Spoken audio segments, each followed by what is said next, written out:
Welcome to Hail Varsity Radio, the voice of Husker Nation. Insight, opinion, expertise, with the biggest and best names talking Nebraska across the state. Join the show on Twitter at Hail Varsity and at Schmidt_radio. Call in at 402-466-ESPN or 1-800-825-5865. Here's Chris Schmidt.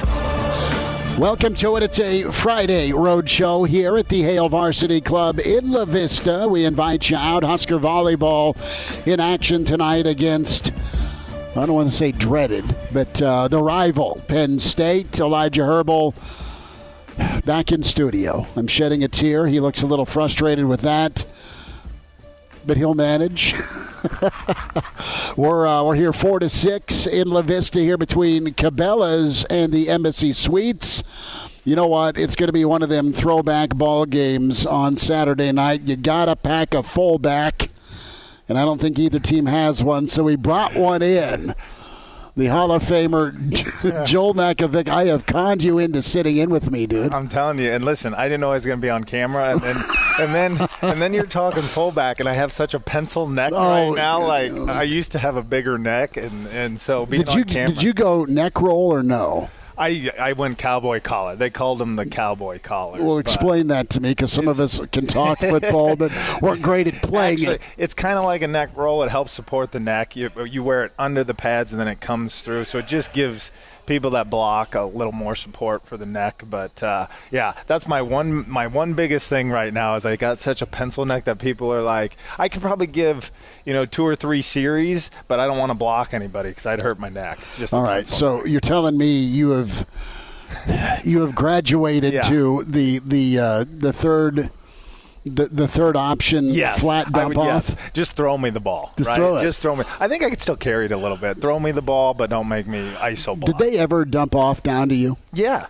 Hey, Chris, I have a couple touchdown catches. Okay. I know you have runs. Yes, I have a couple offended catches. Joel Makovicka. Yes. I just, knowing Nebraska didn't throw at a time. No, we didn't. But you know what? Actually, the last couple years, they started doing some fullback stuff in the flats and actually some play action off the ISO fake, and then you slip the linebacker and you go downfield. So we actually got included in the pass game a little bit. Now, did I have 25 catches? No.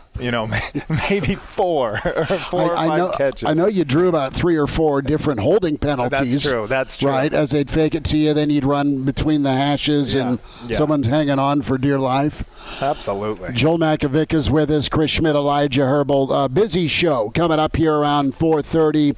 We'll spend time with Lars Anderson. He will sound off on what's happened to Nebraska football and his take on Mickey Joseph, the pride of Fairbury, Bill Doleman with us in hour 2, and Joel Makovicka kicking things off. Makovicka Physical Therapy.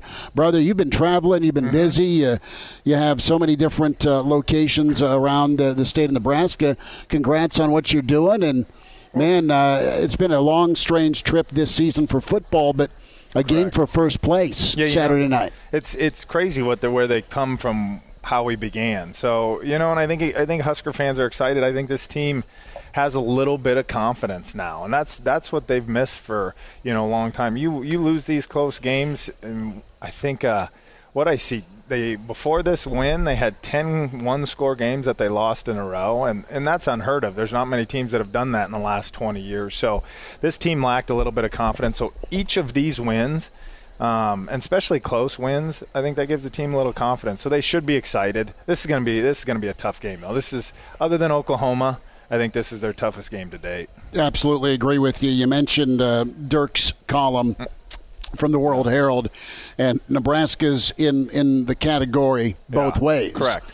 You have 10 consecutive one-score losses that dated back to a one-score win Friday night COVID year against Rutgers. Mm-hmm. And then Bo and some of that magic in 2012 and 2013 where, man, they pulled some ball games out of the fire and they had cranked out 10 wins in a row in one-score games. Now, on the big stage, it didn't go well sometimes, but those guys had always bounced back. And Elijah and I have talked a lot about confidence, and I think that's one thing that Mickey and Bill Bush have done. Because Bill was down there for a little bit with you, or no? I think he might have been a GA, but at that time my head's swimming. I was younger, and because it would have been like 94, so as a freshman, so my head's swimming. So I think he was a GA in 94, but I didn't, really know. Right. So I can't tell you if he was there when I was there, but from everybody I talked to, I mean, he's been a lot of places. He's been to a lot of different schools. He's coached under a lot of great coaches and great staff. So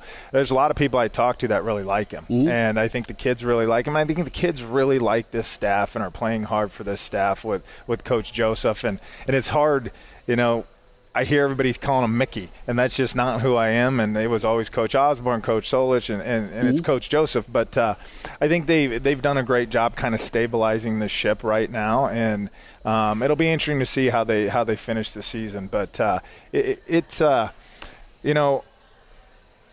kind of like you see Coach Joseph and you want him to do really well because he's one of us. I mean, he's a Nebraska guy. I know he's not from Nebraska, but he played here. It's his alma mater. I think he really, really wants to do well here, and hopefully he gets his shot.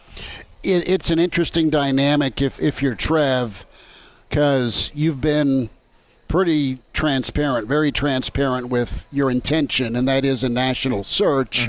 But you are absolutely supporting the guy who's stepping into the fire and, oh, by the way, getting this team to play well or at least win some ball games in the meantime. So you've got the best of both worlds right now. You want Mickey to succeed. You want Mickey to go earn the job.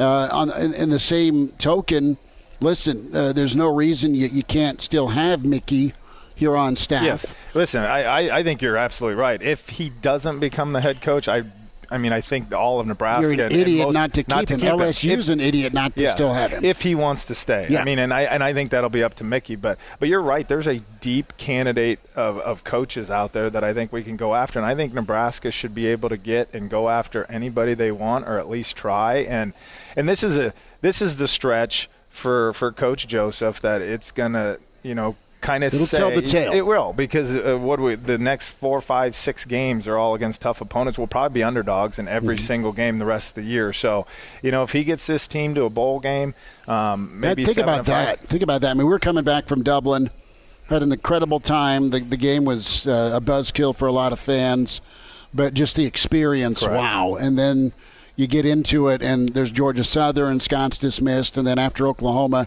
Chins is let go. And, I mean, you want to talk about adversity. Correct. On top of all of these one-score losses and the confidence question, for this team to flip, see the proof of concept happen with Indiana. You're tied going into the fourth. To find a way to win that rock fight last Friday night is pretty impressive. Those are the things that impressed me is the way they played in the second half. They were down 13-0 in the first half against 20, Rutgers. Yes, and it should have been 20.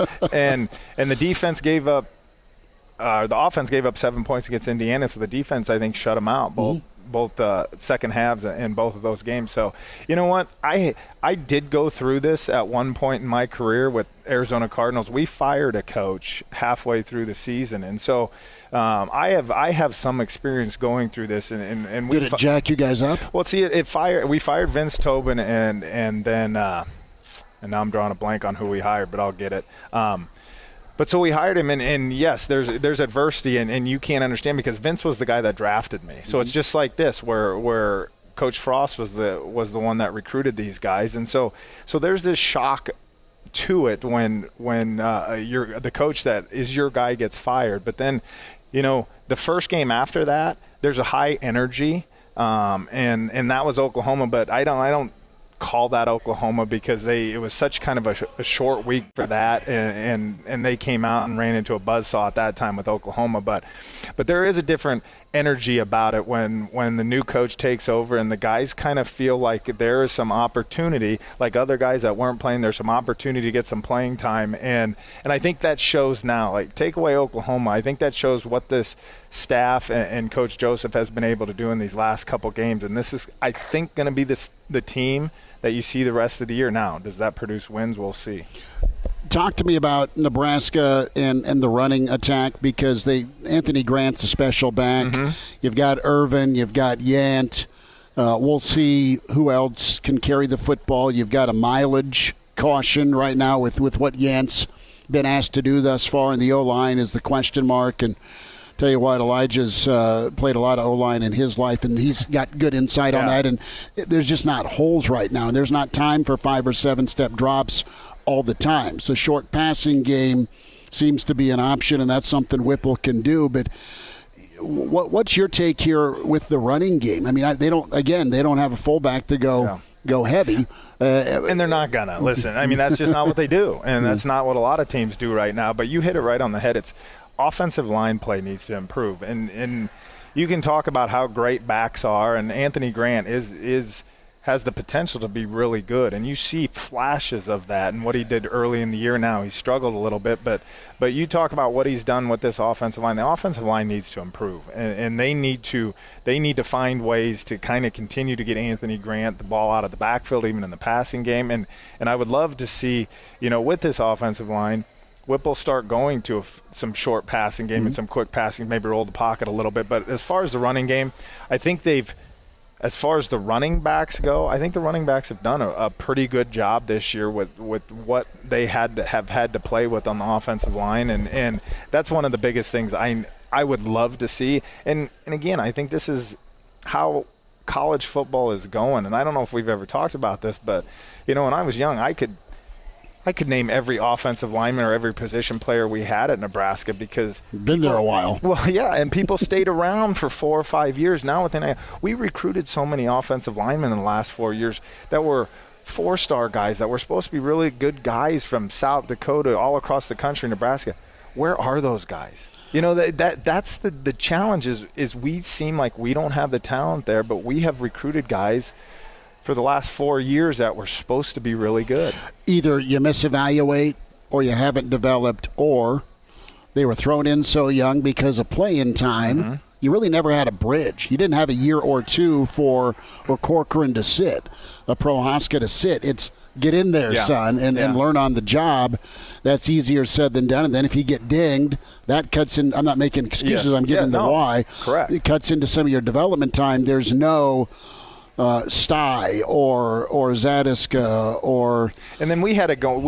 Exactly what you guys said. Stacked the talent on top of we talent. had it going, and I think Will Shields was the only guy that ever played as a freshman on the offensive line. It was that was the mentality when we got to Nebraska.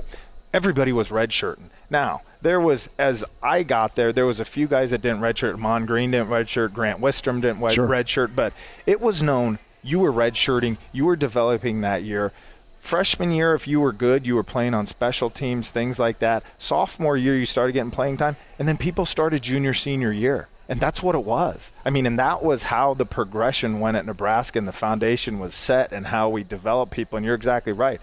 We're throwing these guys in the fire, and I think there's a lot of people that transfer that we don't even know about, or I don't know about. Mm-hmm. You are, because you obviously follow it every day. And then there's guys that got thrown in there, get banged up. There's other guys that haven't been developed that didn't turn out. And so that all of that consistently creates this to where we don't have any depth, or we can't, as an offensive line, play in the Big Ten. And I don't want to say play in the Big Ten, but be consistently good in the Big Ten. There's a void. Correct. Joel Makovicka is with us, Makovicka Physical Therapy, Hail Varsity Roadshow here at the Hail Varsity Club. Chris Schmidt, Elijah Herbel. We'll check in with Lars Anderson here coming up, and Joel kind enough to pop on by on a Friday night. So a couple of minutes here, Joel. Yeah. Break down here what happens. Need a prediction if you're so inclined, my friend. Man, I knew you were going to ask me this. I always ask. I didn't get in to ask how's your golf game. Yeah, no, we don't want to know that, and we'll just go over. The joke is, what'd you shoot today, Joel? What'd you shoot today, Joel? And I'll tell you, it's always awful is what I shoot. The point is you're out playing. Yeah, you're way better than I am. But no, hey, I'm not. Hey, this is one of those games where, listen, night game again. It's going to be sold out. Purdue's going to be crazy. The gold out. Is it the gold out? I thought it was the blackout. That was Rutgers, and that was me and Elijah after the ball game last Friday. Yeah. I hear you. I'll tell you what. It's going to be a hostile atmosphere. I think this is what I said. I watched Purdue play Penn State and a couple. Purdue is well coached. do they run the ball? Offensively, do they run the ball very well? Absolutely not. But they know who they are, and they're going to throw the ball 50, 55 times, and that's who they are, and they're going to keep Nebraska's defense honest with the run game, even though they might stay with it. Yes, that's what they'll stay with it, just kind of like a professional team that does that. Nebraska's going to, I think, struggle against their defense a little bit. I think this team, I think the keys to this team is, can our offensive line keep Casey alive during this game and keep him upright, and let's see if we can complete a little short passes and get the running game going. But defensively, I think we have to stop the run and just make them one-dimensional, which we can absolutely do that. I think they're going to get their points, and I don't know. I've never said this on the radio, but I think Purdue gets us. Now, I think it's closer than the 14-point spread. I really do. I think Nebraska's playing with some confidence. I think these kids are flying around. I think they simplified it. The coaches have made them play a lot faster. I think they're tackling on defense better. If the offensive line can step up, I think we can stay in this ball game, but I think it's going to be around a 7 to 10 point game where I don't think Nebraska gets it done. First to 30 in a lot of instances. 10 seconds. Your take on the removal of the black shirts? You know what? 10 seconds is hard.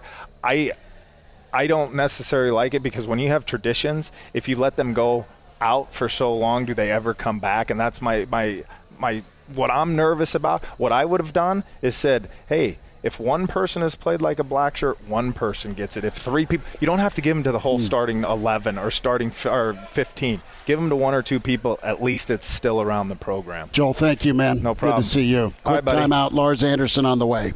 And now, back to Hail Varsity Radio. Back into it. It's Hail Varsity, and we're presented by Currency. We welcome in New York Times best-selling author multiple times over, a native Lincolnite here in Nebraska, and co-host of the Jay Barker Show. We say hi to Lars Anderson at Lars Anderson 71. Lars, big weekend of college football, man. How you doing? Doing great. Yeah, the slate of games this week is as good as it's been all year, so it should be a really fun weekend. So we'll get to Bama, Tennessee, and the buzz down there in Titletown. Your thoughts, though, you always keep an eye on Nebraska. Mickey's pulled off something that's not happened since 2018, and that's back-to-back wins in Big Ten play. And Lars, as a Nebraska fan, so far, this team looked buried post-Ireland, and now they've resurrected a little bit. Yeah, they have. You never thought that going into Piscataway, New Jersey, and beating Rutgers by 1 point would be such a monumental undertaking, but here we are. And I've been very impressed with Mickey Joseph from afar, right? I mean, I don't have any sort of inside scoop here, but to me, the way he has acquitted himself, both inside the locker room from, talking to different reporters, and also just in front of the media, and then how he is projecting himself, he's acting like a head coach. I put this out there on Twitter, just that I think, as of right now, he should be the guy. And sometimes, a hire that isn't the big name, that isn't the sexy name, can really turn into something special. And there's a lot of parallels between Mickey Joseph and Dabo Swinney. I wrote a book on Dabo called Dabo's World, and like Mickey Joseph, Dabo had never been a coordinator before. He'd never really been on the radar of even being a coordinator. And but what they noticed, what the athletic director at Clemson noticed, was that players just gravitated to him. That when players had free time, they'd just be hanging out in Dabo's office. And that he just had a way with going into living rooms and on the recruiting trail and signing the top players in each class. I mean, Dabo was the sort of lead recruiter, even though he was just a wide receivers coach. And you go back to what Mickey Joseph was able to do at LSU, and all of those guys that he was able to sign from Jefferson, best wide receiver probably in the NFL right now, to Jamar Chase, probably the second best wide receiver in the NFL right now. And he has said this, maybe not directly, but kind of indirectly. Actually, I think he has said it directly, that recruiting is paramount. Recruiting is everything. And Scott Frost, for whatever reason, just, we're hearing these really disturbing reports that he missed like recruiting calls and just and really sort of put recruiting on the back burner. Well, I can tell you that having a front row seat to what Nick Saban has done here in Alabama, recruiting is everything. I mean, they recruit every single day. Nick Saban, 25 minutes after winning a national championship, he's on the phone talking to recruits. It never stops. And one of Nick's pet phrases is, it's the horses, not the jockey. And that obviously means it's the players. And yes, you need to be a developmental program. You need to, especially at Nebraska, you're going to need to take 3 stars and turn them into 4 stars. You need to take 4 stars and turn them into 5-star quality of player. And I think Mickey understands that. And also I think the fact that he's the first African-American to be a head coach at Nebraska in any sport, which blew my mind when I read that stat and heard about it. And I thought that was really disturbing and embarrassing for Nebraska. But I think he has done enough, at least in this short amount of time, to at least warrant serious consideration. And then you look at what Trev Albers, you look at his reaction after Mickey got his first win and presented him the game ball and was in the middle of that scrum of players jumping up and down as if Trev was back on the team and they were teammates. You can't tell me that Mickey Joseph is not going to get a serious look from Trev. I mean, I think Trev has a deep personal affection for Mickey. And I've just been so impressed, again, with him when the camera is on. And man, he is authoritative. He is definitive. He's humble. And he takes responsibility for things that don't go right. In other words, he's the exact opposite of Scott Frost. Rest in peace your career, Scott Frost. Maybe he'll be a coordinator at the high school level again someday. But that hire of Scott Frost, and look, I think we all lauded it at the time, but it's by far and away the worst hire in the history of not just Nebraska football, but of Nebraska athletics. I mean, just a colossal disaster as a head coach. And, maybe someday some enterprising young reporter will really dig into the story behind the story of the failures of Scott Frost and kind of rip apart fact from fiction because there's so many rumors about him. But I think Mickey's done a great job, and I really do think he deserves a look at least to be the next head coach at Nebraska. So taking off an AD hat, putting on a fan hat, are you sold on Mickey completely, or are you still watching other candidates? I guess I'm asking, are you going to be following what the results look like to finish the season? As Nebraska enters the stretch run, they have some bigger opponents coming up on their schedule. Are those results huge game Saturday? I mean, yeah, huge game Saturday. Another one in a couple of weeks against Illinois. Are you going to be following those results to gauge your own opinion of Mickey Joseph, or are you already sold on it? I think you can't necessarily judge it on results, but you can judge it on the heart and tenacity and the effort of the players, right? Mickey didn't recruit these kids. I mean, this is Scott's mess. that he's inheriting.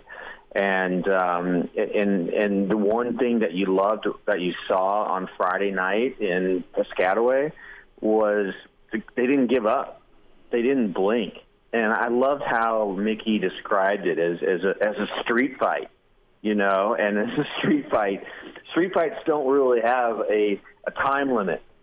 Street fights go until somebody drops. And I love this. Like, Mickey Joseph can talk in a way that resonates with players, and so if I were Trev, I would be looking as much at the effort and then the result. And Nebraska. They have a challenging schedule coming up, but. Again, this is Mickey inherited an absolute dumpster fire, and if he could somehow turn it around and get this team to a bowl, it would be, I think, a tremendous accomplishment. But I think the first measuring stick that Trev should use is, how do the players respond? How do they perform on the field, just in terms of effort level and discipline and improvement and development. And I know that Trev is there every day at practice. He's got to be one of the most involved ADs in the country when it comes to being a part of the football program. This hire that Trev makes will define his career at Nebraska, and also will ultimately decide how long he will be at Nebraska. Like, it's not just the next coach who is involved in this. It's Trev. I mean, his ass is on the line as much as anyone. And so, he's not going to hire Mickey just because they're buddies. But, Trev, there'll be a good sample size, and we'll be able to see just exactly, how the team performs. Lars Anderson with us, Hail Varsity Radio Roadshow here at the Hail Varsity Club. Awesome to spend time with Joel Makovicka. He's hanging out here, having we say it's a Sprite. He's having a diet Sprite. Right now. More with Lars as we continue, as we get Lars's take on the Big Red, and Lars, a native Lincolnite, so he's following the program. We'll get Lars's thoughts also on Bama, Tennessee. Chris Schmidt, Elijah Herbel. Hail Varsity Club in La Vista, so you're invited out, and we're here till 6. Get a seat for Nebraska, Penn State tonight. Volleyball at 7:30. If you can't get a seat there, totally get it, but great. Over 30 HDs here, and then the, of course, projection screen that is, bigger than my basement wall. Speaking of tickets, how about Red Zone tickets? Selling fun since 2001. Can't get to a game, or you're looking for tickets to Nebraska football or volleyball? How about Creighton basketball? They are a Final Four favorite this year. Concerts, theater, NFL action. RedZoneTickets.com is where you log on. They are local. They're great people from Omaha, and they're your reliable source for tickets. An A-plus Better Business Bureau rating, 100% guarantee on all orders. You'll receive authentic tickets and experiences you'll never forget. Check that item off your bucket list. Do so today and create the memories that do last a lifetime. RedZoneTickets.com. Give them a shout today. Log on, RedZoneTickets.com. More with Lars Anderson. Find him on Twitter at LarsAnderson71. He has put together 13 New York Times best-selling books.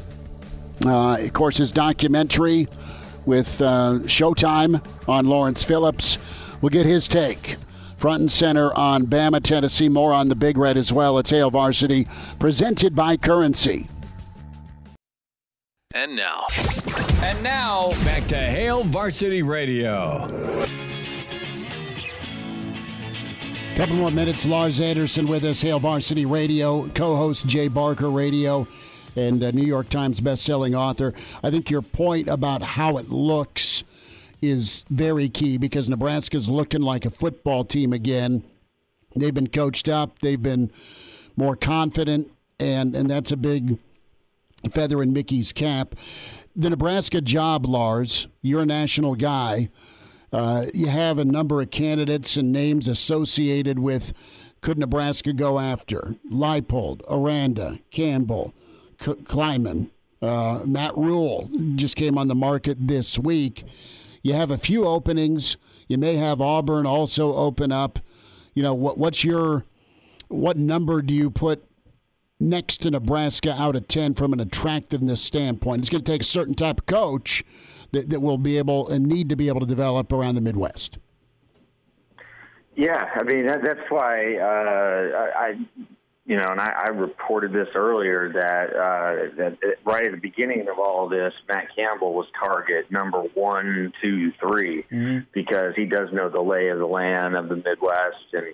And just because Iowa State has not had the season that they had hoped for, I don't think in any way knocks Campbell out of consideration. I think Auburn is going to target Hugh Freeze at Liberty.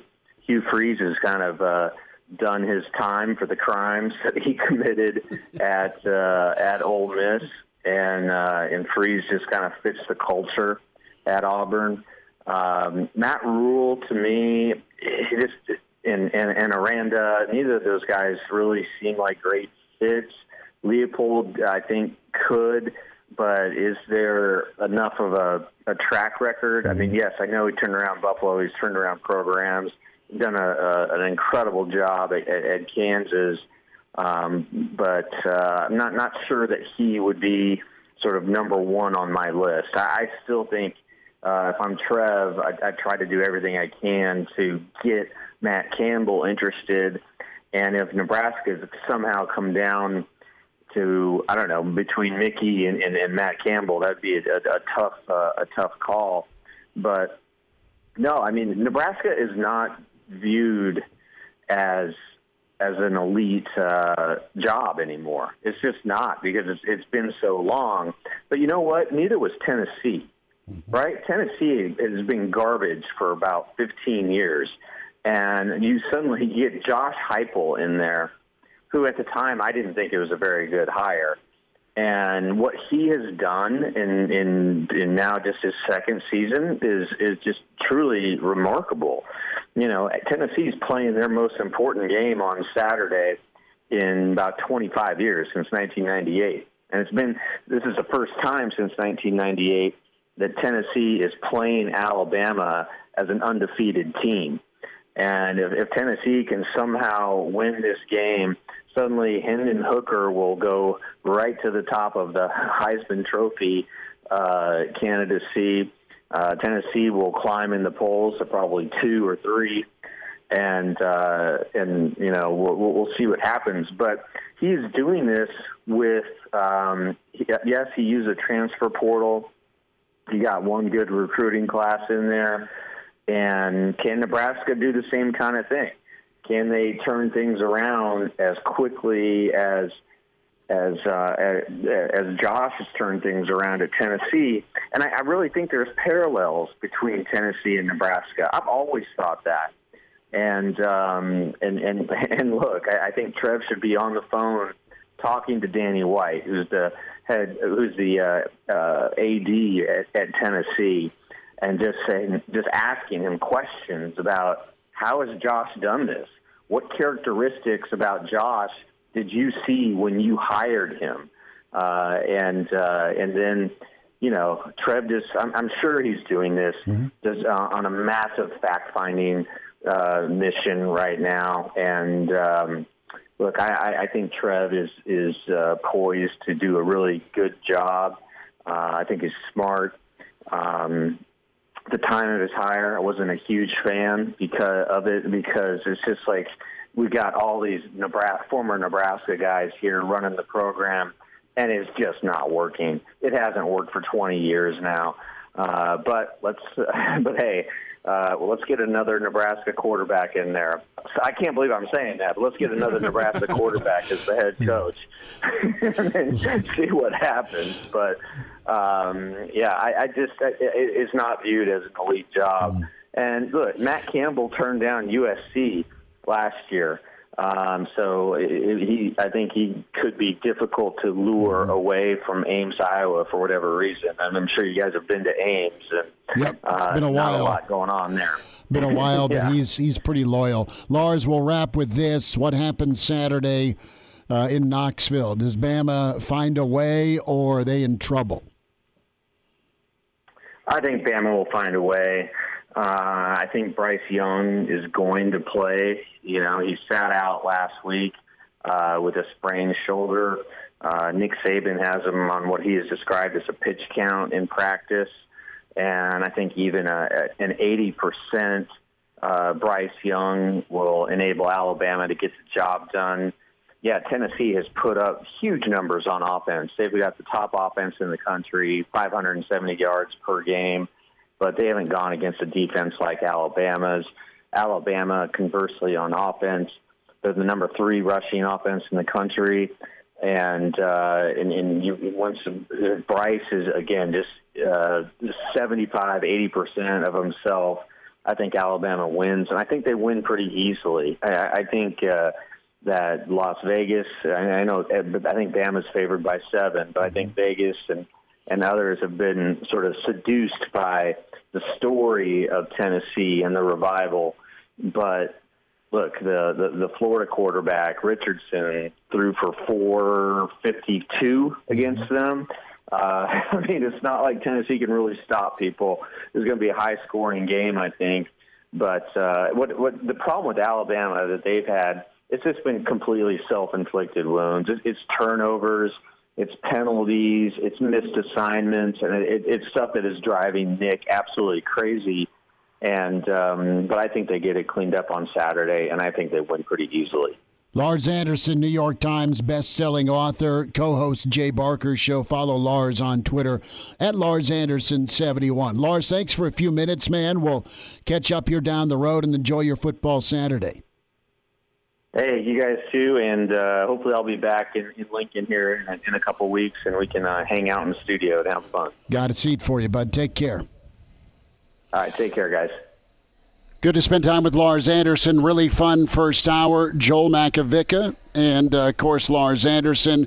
In hour 2, Bill Doleman, Pride of Fairbury, the professor, NBC Sports, will be with us. Clausebourne, he's imaginary, and he wears red. We'll have the Friday forecast going on at 5:40. Brady Oltmans live from West Lafayette. Elijah Herbel back in studio. And Chris Schmidt here at the Hail Varsity Club in La Vista between Cabela's and just right down the road from Embassy Suites. So, Elijah, you can't have a beer, but if you were going to, what can I order you? Oh, it's a Blue Moon kind of Friday. A little bit. You want a Blue Moon, but still not like cold. Feels like a Blue Moon kind of day. Okay, I'll get you a Blue Moon for me, and we'll have a Hail Ale. We'll wind down hour 1. We're presented here by Currency. Chime in 402-466-ESPN or email the show, Chris@HailVarsity.com. Just try me. Back to Hail Varsity Radio. One final time this hour, it's Hail Varsity here at the Hail Varsity Club. We're presented by Currency for all your equipment financing needs. Go Currency. Chris Schmidt, Elijah Herbel. Bruce has come down all the way from Wahoo. Bruce been listening for, well, let's just say they've had a few conference championships as long as Bruce has been listening. It was great, though, Elijah. Bruce thought that Joel was you. Is this Elijah? It's like, well, no, it's Husker fullback Hall of Famer Joel Makovicka. I'm taking that as a compliment. That's what I said, and Makovicka's still smiling about it. Did you ever? Makovicka's over there tweeting. Oh, excuse me, checking his mail. But brother, did you get your picture signed? Because there's a cover of Hail Varsity on the wall here. As you walk into Hail Varsity Club, you can turn right and throw things at me. You can turn left and go to the bar. And there's all these great covers of Hail Varsity magazine. And the cover that we love is Joel Makovicka, the fullback, killing Sooners. So his cover is on the wall here, and DeMornay signed his cover. We got to get Searles up here to sign his cover. And yeah, you've got Joel. I think he signed his cover. Maybe. I mean, it's 100 feet high, and we need a fireman's ladder. That's not a short joke, I promise. It's that tall. It's that tall. I'll just say, I hope I look as good as Joel whenever I'm 40. So I'm taking that as a compliment. That man is, unaging. Good for him. Well, and for him to say, yeah, I rocked the cowboy collar back in the day. I think Makovic is fibbing a little bit. I think he could totally give you. Heck, he'd give you a game. Not 3 series, not 4 plays. He'd give you plenty of downhill options. Numbers to get in, it's 466-3776, 466-3776, 800-825-5865. Is Dave still on hold? I believe Dave should be in line with us still, yeah? All right, Dave, go. Let's sneak Dave in. Dave, thanks for hanging on, bud. Go ahead. Yeah, no problem. A thought that I've had is, why would a coach from the Big 12 want to leave now? Because think about it, the big dogs are going to be leaving, Texas and Oklahoma, so pretty soon you're going to have a chance once the playoffs are expanded. You're going to have a chance if you're Kansas or Iowa State or Kansas State or you're Baylor. Going to be the big dog, Dave.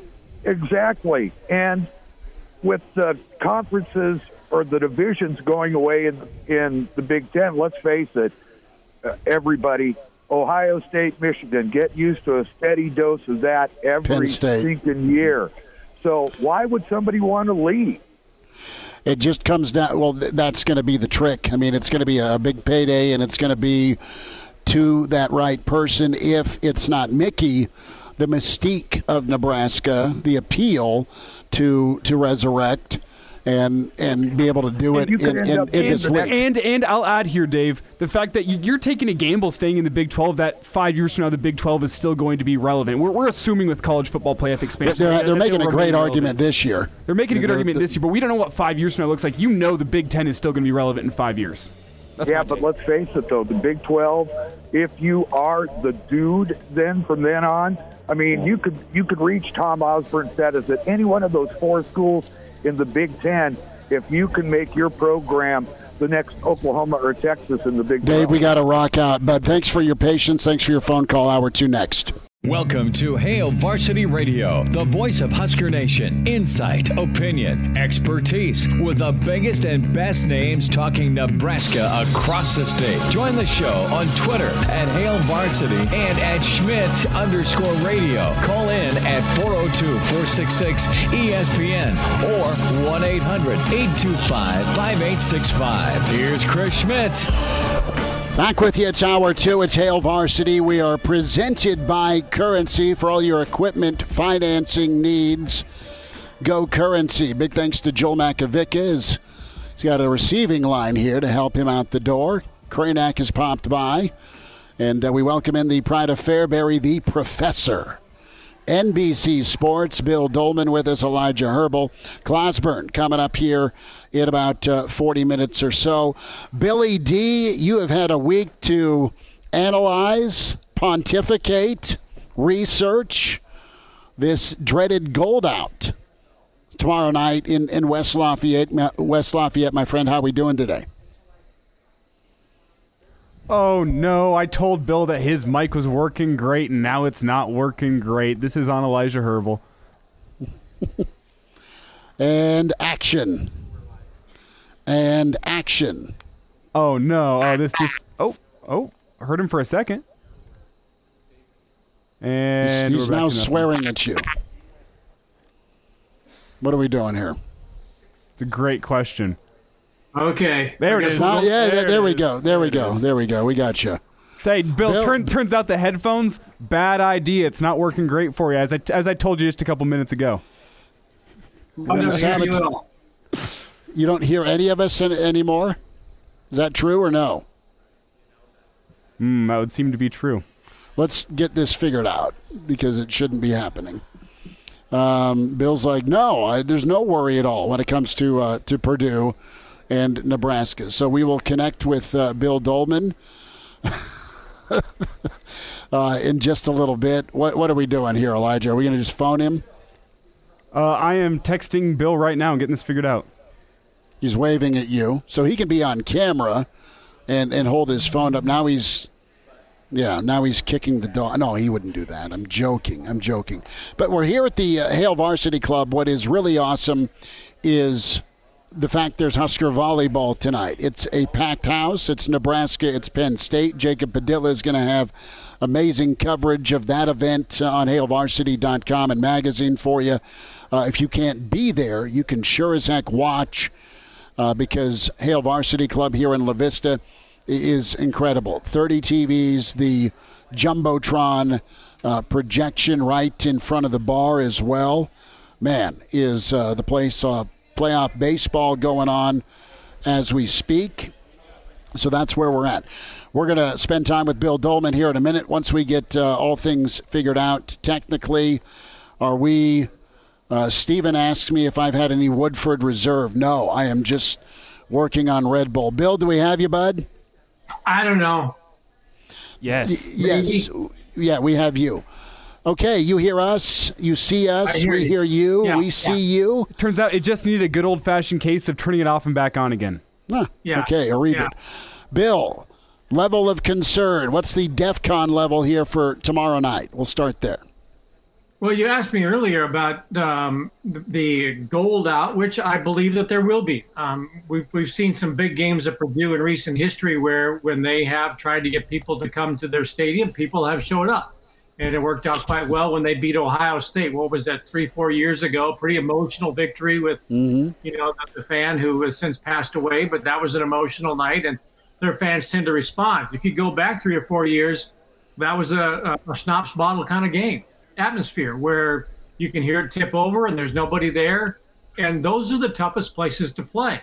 So I was heartened to hear what Mickey had to say in one of his pressers earlier this week, that we welcome that kind of crowd, because when there's an atmosphere, there's excitement, there's energy, and if you got to play the us against the world kind of card, then that's a lot easier to get up for and get excited about going into the game than if you walk out for pregame warm-ups, they tell you it's a sellout, and there's 50% of the crowd is there.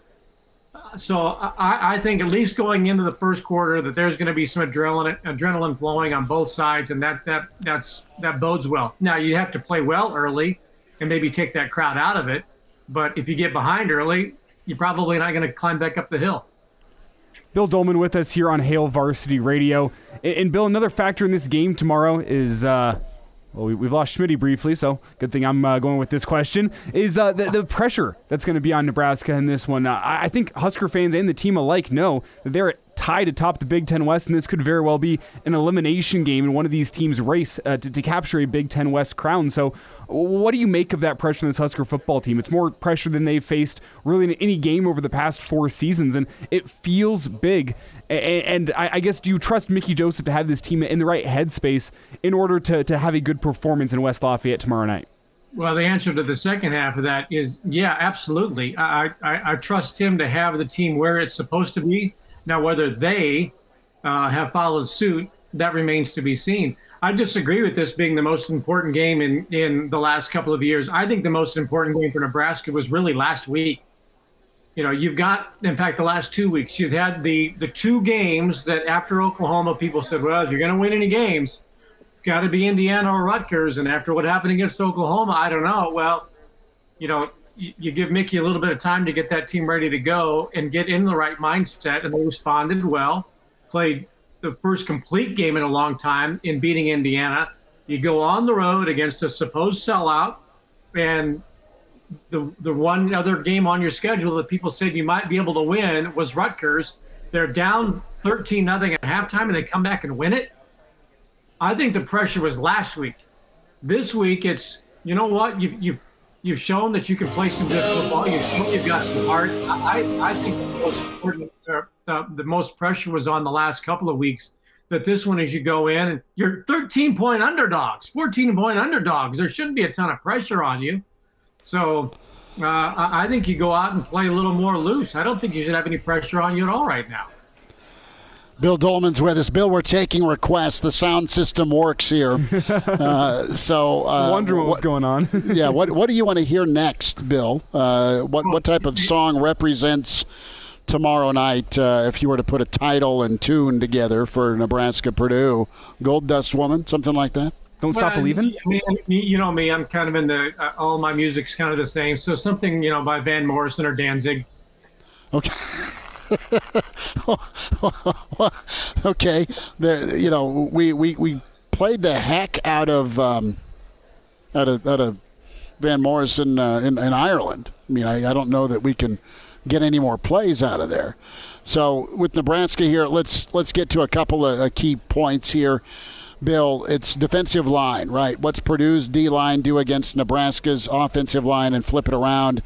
You have a, dare I say, vulnerable Purdue offensive line, the way that that front seven's been playing for Nebraska and for Coach Bill Busch. I think, if Nebraska's going to keep this thing close, you have a chance to really tee off, right, on O'Connell, and first things first, stop the run. But Nebraska's D-line can make this thing tight and be a difference maker. Well, Nebraska's defensive line should be playing, fairly, and I go back to what I said earlier, should be playing fairly loose. And I think based on what we've seen Bill Busch do with that defense the last couple of weeks, and Mickey said it in the press conference, what's the biggest change in the defense? We changed defensive coordinators. Okay, don't need to read between the lines there. But I think things have kind of simplified for that defensive unit, especially along the front. And I thought Garrett Nelson and O'Shawn Mathis the last couple of games have played with a lot more freedom. And I think that maybe that goes for everybody along the front and along, the backers. I think the secondary has been fairly solid for the most part. And certainly last weekend with 3 interceptions, that continues. But I just think things have kind of simplified. And guys are just playing under the concept of if you see the ball, you go get the ball. And you go hit the guy with the ball. And, if you got it simplified and you give some guys like Nelson and Mathis that kind of freedom, and those guys up front, rotate a little bit. Robinson said some great things about how he's feeling with his game right now. I just think that's, everything is trending in the right direction. Now, whether it's, got a lot of momentum, I don't know. But it just seems like guys are playing relaxed, with some spirit, with some freedom, and Purdue's got a couple of banged up running backs, so stopping the run, they may not have to. They may rely on O'Connell to throw it 55, 60 times, and if that's the case, then you go get that guy who's dropping back and, give him the kind of treatment that Casey Thompson's been getting, the last few games. And on the other side, Nebraska's offensive line has not been great, but there's a little more rotation. Maybe they're a little fresher. I think there is going to be pressure on that offensive line, not just to protect Casey, but to create some type of run game for Nebraska. They've got to average more than 2.5 yards per carry, which is what I think the average has been the last 2 games. So Nebraska can have sustained drives, 3 minutes, 4 minutes. And even if you get just 3 points out of a 3 or 4 minute drive, if that can take Purdue out of its offensive rhythm and tire their defense down a little bit, then I think everything trends toward Nebraska in this game. But if it's short drives and no run game production, then it could be a long night. Vic in Denver chimes in. Bill, looks like the professor role is kind of rough on him. Teaching millennials must be rough. Hey, let's make one thing clear. Bill's not even teaching millennials anymore. He's teaching Gen Zers. I'm like the last of the millennials. Bill's teaching kids that were born in 2004. How crazy is that? That's Gen Z. That is nuts. But the kids are I just brought my dog in from a walk, and it's like 40-mile-an-hour wind here in the southeast Lincoln. So ease up on the aged look. It's just a little windblown, you know. I got a little Baywatch thing going on in October. As long as it's the bronze tan and the step-side SUV and not the midnight phone call, Baywatch, right? Yeah. Here you go, Vic. Is that better, you know? Vic hammers everybody. It's okay, and he'll buy you a drink anyway. Vic's loving this. It's a terrible laughing emoji, but that is a laughing emoji. Yeah, that's fine. Bill Doleman, the pride of Fairbury, NBC Sports, the professor with us. Connor Clark has made it to West Lafayette. We will no doubt blame the loss on him if that happens tomorrow. So it's funny how things have shaken out, Bill, to where the team's at right now. To your point, Rutgers was huge. They found a way. I'm right with you with the belief being very real with this team. And I think you're right. And Elijah and I spent quite a bit of time on it earlier in the week. The pressure factor, right? This football team and programs lived and died with every result or near miss for X number of years. And is this the one that gets our coach or coordinator popped? Right. I mean, it's been a weight on their shoulders. You flip it around now, and I'm not saying that, all right, the season's a bust, just go out there and see what you can do. No, I don't think that's Mickey's approach either. But Purdue was a co-favorite for this race, right? So if you want to be honest about it, it really is about Purdue protecting home field against a team that has no business being in the West race, except they are. You know, this game, and I mentioned it on the Connor Clark show yesterday with Grant Jensen. Plugs galore. Wow. You know, this game reminds me a bit of the Michigan State setup a year ago. Nebraska's going into, what do they call it, the woodshed there? And Michigan State was supposed to handle them and all that. And Nebraska just flat out outplayed Michigan State except for the wayward punt. You know, and I get the sense that there's kind of that October time of year when Nebraska, with the last couple of wins, I think there's a spirit there that has not been there for a long time, and it's not a manufactured one either. I think we kind of bought into that there was this spirit, you know, with Scott's program the last couple of years wanting there to be one. And a couple of times we would see that, most notably last year at Michigan State, where it just seemed like everything was coming together. I don't think anything is manufactured with what Mickey has done to inject his personality, his purpose, his passion, all of those things into this football team. So I think I can see this team going into West Lafayette, you know, feeling pretty good about itself and not feeling pressure. And you know, things went reasonably well other than the win-loss against Michigan State. I could see Nebraska playing well enough to win this game. And I really think Nebraska is an enigma right now to the conference. You had Tom Chattel on last week from the Hail Varsity Club, and Tom talked about how, you and I talked about this as well, all the coaches in the conference pretty much didn't like Scott very much. I would very much doubt that people don't find Mickey enjoyable to listen to. I think that there's probably a lot of respect for what he's done to get to where he is. I would think that there's, you know, some guys that are going to be across the field from him that respect it and kind of hope that, you know what, I hope this guy does get the chance at Nebraska, and he's likable. But they also are thinking, we really don't know what we're going to – they might bust out in a Mickey Joseph-style option tomorrow. Who knows? And I just think Nebraska, those coaches are like, we don't know what we're going to see just yet. And we don't really know how to prepare the way we used to know how to prepare for Scott's teams based on scheme or just based on the fact that we can look at their body language and think, you know what, we could knock them down early and knock them out. Yeah, there's absolutely they are differently coached right now going into this. Bill, hang on if you can, bud. We'll continue this. Hail Varsity Club is where we're located today. Roadshow Friday in La Vista. Chris Schmidt, Elijah Herbel, Pride of Fairbury, Bill Doleman. Brady Oltmans going to join the round table from West Lafayette. And then Clausebourne at 5:40. It's Hail Varsity presented by Currency. And now, back to Hail Varsity Radio. Back with you at Hail Varsity. We are presented by Currency here at the Hail Varsity Club. Bill Doleman in his Husker den. Elijah Herbel commandeered back to the studio, and Brady Oltmans is in West Lafayette. Are you in West Lafayette, or are you on the outskirts of West Lafayette, Brady? Thanks for the time. Yeah, a little inside baseball. We're actually staying in Chicago tonight. Ooh. And then we are headed to West Lafayette tomorrow. And I think because it's a night game, they're going to shoo us to the press box early. So we're just going to write from the car and come back to Chicago so we can fly out in the morning. So it's going to, most of the time we'll be in Chicago, and just like game day atmosphere stuff will be in West Lafayette. Okay, I like that. Bill, any recommendations in Chicago? Elijah, any recommendations for Brady? Go to Gibson's. That's my take.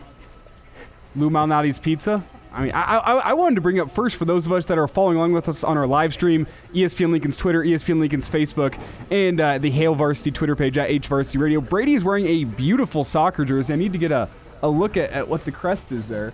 Oh, it's Red Stars. Ooh. The Chicago Red Stars represent. You know, Schmidt's got a glazed over look. He's got no idea. Well, no, I just think it was the other Big Red Army, and they're not really cool to be wearing their gear this time of year. That's just my thought. Bill, any thoughts here on food or communism? Does I wear a shirt that says Beijing on it? I'm just glad that he's not staying in Gary. I think that's the wise move. Oh, and then don't go out after dark. No. Well, here's the thing in Gary. It looked like you were driving into hell when you enter into Gary as you travel, because there's all those giant smokestacks, and then there's fire burning, and I'm sure Joe Jackson was around the corner ready to put a whooping on somebody. That one song, I can't remember which musical it's from, the Gary, Indiana song, complete lie. That place is, no offense to the people of Gary, Indiana, I more feel sorry for you. Like that, there's like tarps on roofs and like all these things that I was not expecting to see the first time I drove through Gary, Indiana. I was expecting like an American Wonderland, and it was not. No. Well, and then there's the admission from Elijah about musical knowledge. So be quiet on that one. It's also problematic.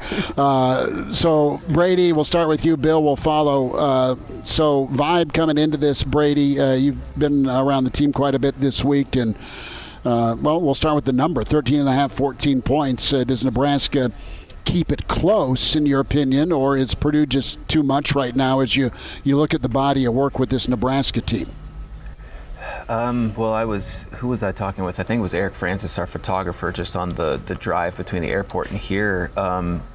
It's weird to say the phrase like this tough Purdue team, and it would be an upset for Nebraska, to even keep it close, because for so long many Husker fans just saw Purdue as a knockover game or something. But this is a tough team, and it will take a full effort for Nebraska to get close. Now, having said that, Purdue is banged up. I make sure I say it right.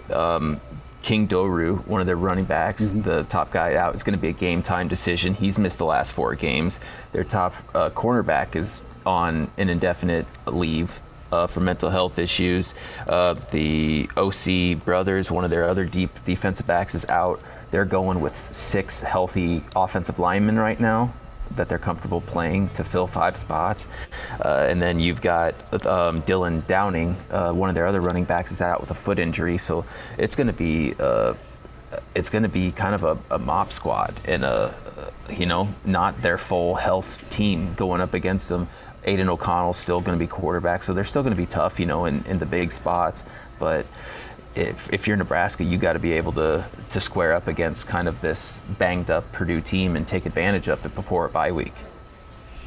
Bill, Nebraska's not exactly uber healthy either, but Reimer and Newsom did travel, so you expect them to play. And we get back to that offensive line. Who I'm looking at, and what's your take on this? Caleb Tanner, what Bill Bush has done for him, and Elijah, you pointed this out earlier in the week, kind of a Micah Parsons role where they're just lining them up. It's not necessarily always outside, but on some stunts and some loops on the inside, you saw some nice pressure up the middle. where Caleb was able to use some of his athleticism and put some pressure on the quarterback. That's going to be big, man, is getting O'Connell to move his spot. I mean, the best way I can describe with what they're doing with Caleb Tanner is they're just using him to cause chaos, to wreak havoc. You got the outside rushers that are beating the tackles and Caleb Tanner that are just throwing anywhere and just say, hey, go wreak havoc. We don't care if you go sack the quarterback. Just collapse the pocket and make the offense have to think. Make Aiden O'Connell, whoever the quarterback is, have to think. This is reminding me a little bit of the Ed Stewart move back in the early 90s when Nebraska made its defensive adjustments that took opponents by surprise for basically an entire season and then established Nebraska's defensive dominance. And not just Ed Stewart, that's the most notable one because that was the scheme change. But Toby Wright back in the day and Terrell Farley, who I think is, arguably the greatest defensive player in Nebraska history. I know that I'm willing to argue about anybody with Grant and the Peter brothers and all that. But Terrell Farley had a knack for not necessarily lining up in the right place, but always being in the right place, making himself be in the right. I mean, it was just uncanny just how instinctive of a defensive player he was. And it kind of goes back to what I said earlier. See ball, hit hard when you get there. And so if that's the plan with Tanner, like it was with Ed Stewart, great, then that's a great schematic move by Bill Bush and company. If it's you have just a couple of great athletes like Toby Wright was, who was such a hard hitter, and Terrell Farley, who just completely made plays. Wherever they were, they ended up where they were supposed to be. And, maybe that's what it is with Tanner right now. And and again, it goes back to what I said earlier. Nebraska's an enigma. What are they doing? In 2 weeks, they've got to adjust to Mickey's style of play, the spirit, the schemes, all of those things. And whatever they saw against Northwestern, Georgia Southern, that's out the window now. You can only go on what you saw in Indiana and Rutgers. It's Bill Doleman with us, Hail Varsity Radio, Hail Varsity Club, Roadshow Friday. Elijah Herbel, Brady Oltmans in Chicago on his way to West Lafayette. Brady, do you have an answer or an idea for Nebraska to get the run game going? Because that's also part of this equation for a win tomorrow.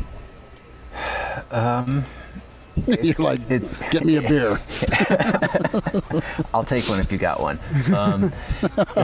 It sounds like they like their game plan. I mean, Rutgers, I don't want to say was an anomaly, but they really schemed out Nebraska and had a way of isolating that. Of course, they stopped Ohio State, and if you can stop Ohio State on the ground, kudos to you. So I think they're really going to try to test it a little bit more. I can't imagine that they're going to let Anthony Grant go with that few touches and trying to pound the rock twice in a row. I could see Yant getting a couple more touches, especially between the tackles.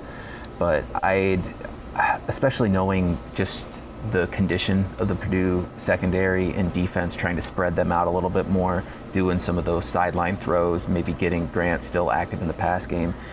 Just in order to free up some space to get him some more yards on the ground and keep him honest. I would just be a little surprised if they don't make gains in the run game this week. I think Nebraska is a 4 to 12 yard offense, and what I mean by that is try to get 4 yards a carry or more, but 4 yards a carry, and your pass plays are going to be quicker so that Thompson doesn't get beat up. And then make your pass plays be anywhere from, 4 yard outs and let the receivers, get some extra yards after catch, or you run those 12-yard patterns. You don't have to throw bombs to Palmer and Washington all the time. If you've got 3rd down and 6, run an 8-yard pattern. Those guys are good enough to run it, to get to the sticks and make the catch. They don't have, it doesn't have to be perfect. Nebraska's got great receivers right now with great hands, great instinct. So you don't have to stretch the field, and Casey has to stand in the pocket for 5 seconds and run for his life or get hit. If he can, get those quick outs or those quick passes over the middle to Vokalek, that's going to move the sticks for Nebraska, 4 to 12 yards at a pop.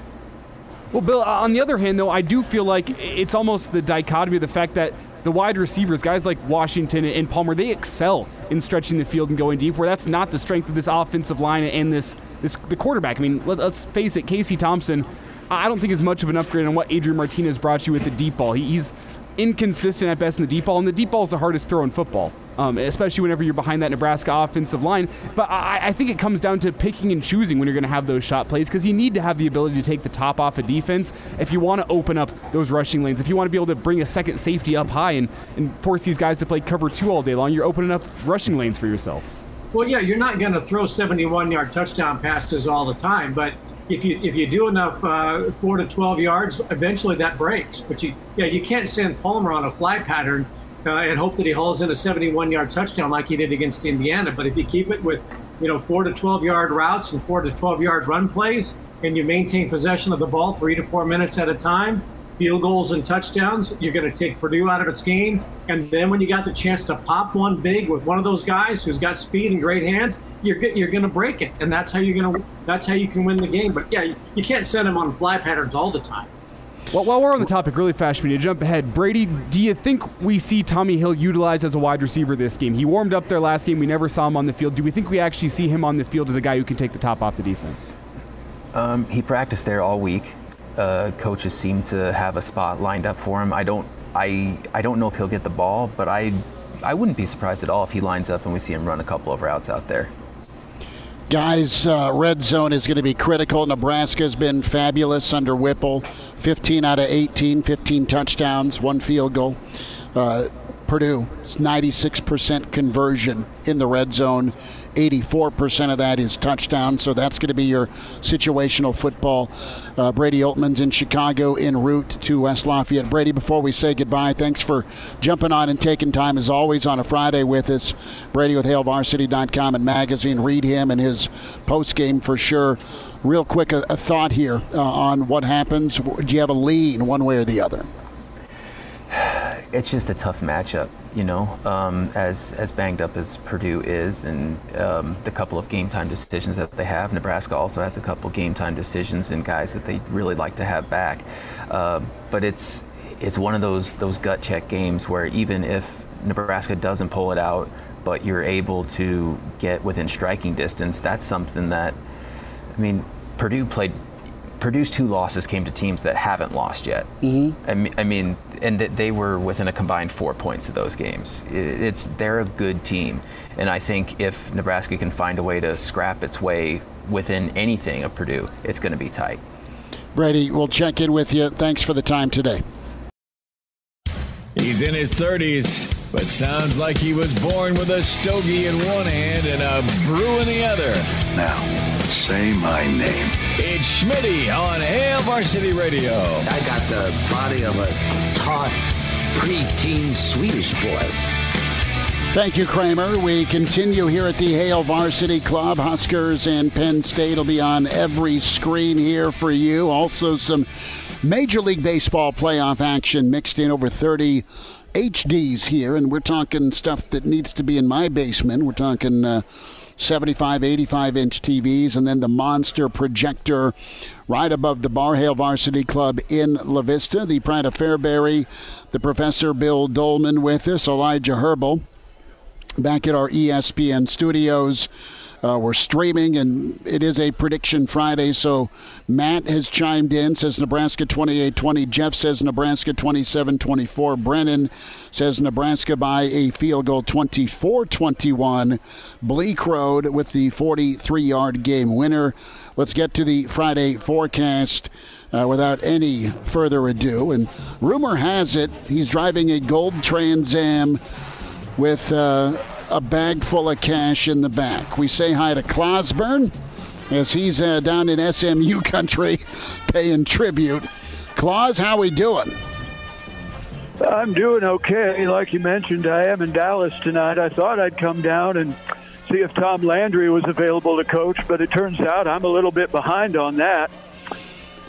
It was so unexpected. But in fairness to me, OJ played for the Bills, so how was I to know? There we have it.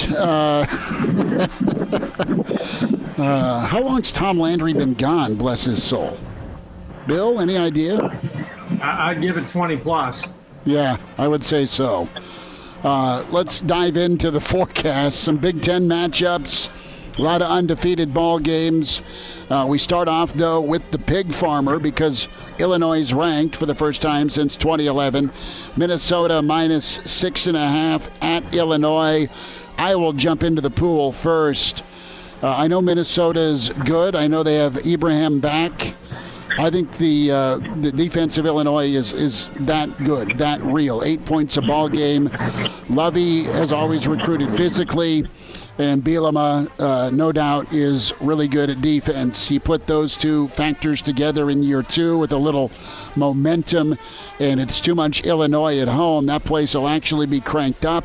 They'll probably sell out of Dos Equis and give me Illinois 20-17, but Illinois gets the win outright. I think this spread's a little funny. Minnesota's good, but Illinois too much at home. Elijah. Well, yeah, there are some funky spreads this weekend. This is one of them. Kansas is a 9-point underdog to Oklahoma. That's funky to me. Iowa State's a 17-point underdog to Texas. And I know we can't get into all these games, but funky line seems to be the theme of the week in college football this week. And I'm with you, Schmitty. 6.5 seems like too much. I do think Minnesota win it, but I think it's going to be a very close game. Give me the Golden Gophers 21 and the Fighting Illini 20. A close, hard-fought victory for PJ Fleck in Minnesota. Okay, we're going opposite ends here. Bill Doleman, be the tiebreaker. What happens here between Illinois and Minnesota? I think Bielema has it going on in Illinois. I think they've taken on his persona, his personality, and I think they're pretty tough. I don't like the fact that Minnesota lost at home to Purdue when they had all that hype on them. And I think it'll be low scoring, and I think Illinois will win outright. I'll say 20-17 as well. Claus, what happens here? Illinois hosting Minnesota. Well, rumor has it that Mr. Bielema might be a little bit distracted on account of Iowa's trying to hire his Hawkeye tattoo to run their offense, because let's face it, can't get any worse. That said, I'll take 90% of Bert Bielema over 100% of PJ Fleck any day. Illinois 27 and Minnesota 17. That is Clausebourne. Moving on from Minnesota, Illinois, Penn State, Michigan.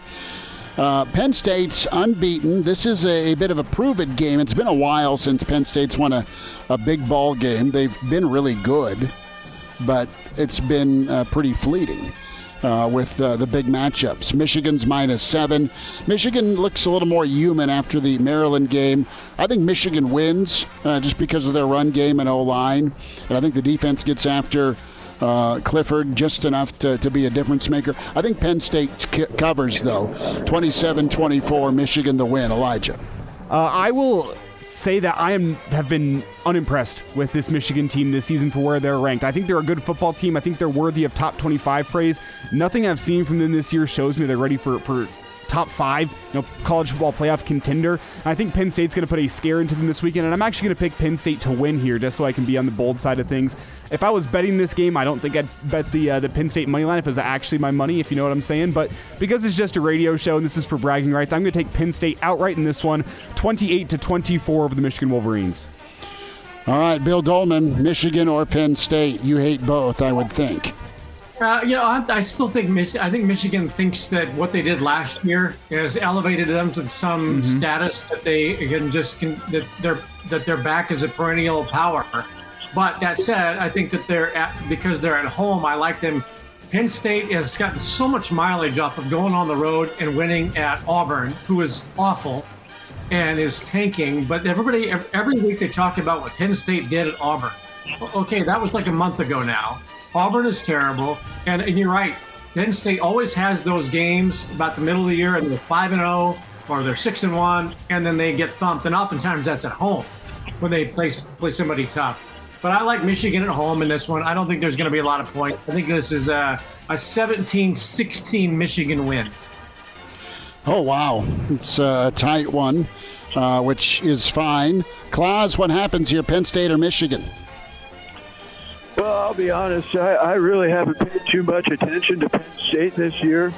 Not for any moral reasons or anything like that, but apparently if a guy won all of his games in 1994 and then looked the other way in matters of Penn State football, their fans will clamor to build you a statue. in Happy Valley. So that's what I'm aiming for, is my statue. I'll take Michigan in this one, 28, and Penn State 21. All right, there he has it. It is now time to talk SEC, Bama, Tennessee. I think Jalen may give it a go at quarterback. I don't like Bama's defense at this point, but they're going to keep getting better. Tennessee's good. They cover. I think they win outright, 31-24. Give me the Vols, Elijah. I think with Bryce Young at quarterback, I do think Bryce Young gives it a go. I think he's the difference. This Tennessee environment is what a lot of people are talking about. Well, Alabama already experienced a similar environment with Texas earlier this season. I don't think that's going to faze them. I see them putting up a lot of points on Saturday, a lot of points in total. Give me Alabama 49. Give me Tennessee 38. Bill, what do you say here? I think Bryce Young is the 28-point swing in this game. If he doesn't play, I could see Tennessee winning by 14. If he does play, I could see Alabama winning by more than 14. And while you may not like Alabama's defense, those dudes are fast. And I don't think Tennessee has faced a defense that fast that can track people down at all this. I think Tennessee's a nice team. And let's face it, I'd love to see a hooker win the Heisman. But I think Alabama's defense is going to cause all kinds of problems because they have just not faced that speed this year. And if Young plays, I think Alabama wins this fairly comfortably, and CBS will be miserable. I think 42-14 if he plays. Claus, hang on. We'll get your take on Bryce Young and Tennessee and Bama and the Nebraska prediction next. Miss us? Come here, brother. Give me a hug. Bring it in for the real thing. We're on call for you. Catch the podcast at hailvarsity.com, the ESPN Lincoln app, or download them on iTunes. Saddle up, partner. Back to Hail Varsity Radio. One final time, Friday forecast. Chris Schmidt, Elijah Herbel, Bill Doleman is in with us, and then the imaginary red-wearing Clausebourne is joining us as well.